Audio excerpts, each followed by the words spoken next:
Bishop Tom Butler, good morning. Good morning. I was delighted to learn that John Vanier has been awarded this year's Templeton Prize for exceptional contributions to affirming life's spiritual dimension. Now aged 86, he's perhaps best known for starting what turned out to be the first L'Arche community in France in 1964, when he welcomed 2 disabled men into a small house he'd bought for that purpose. He'd visited a large institution for those with learning disabilities and was shocked by what he'd seen. He wanted to create a place where inmates weren't only cared for, but loved as individuals.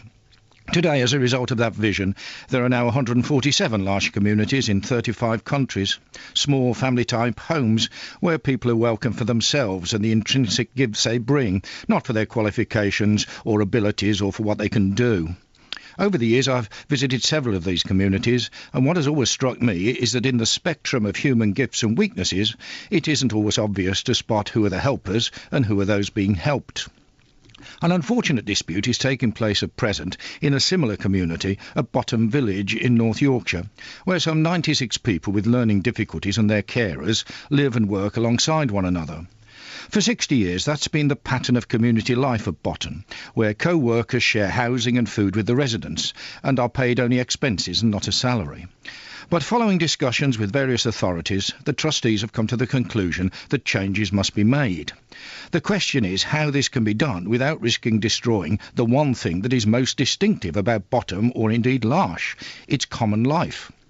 On Tuesday, the courts granted an injunction temporarily delaying the bringing in of the new arrangements, and the trustees have said that they remain open to constructive dialogue.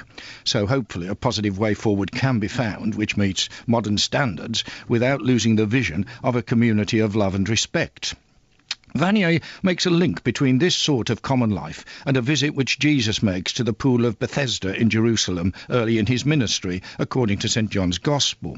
He writes, Jesus is in Jerusalem. He doesn't go first to places of learning or power, but to the local asylum, where there was a multitude of people with disabilities, lame, blind and paralysed. He goes on, by entering into the asylum, Jesus is revealing the deep desire of God to bridge the gap that separates people, to bring together in unity and harmony people who are different, the foolish, the wise, the powerful and the powerless. Vanier points to his inclusive communities as sometimes healing not bodies but hearts. We need such communities. Bishop Tom Butler with his thought for the day.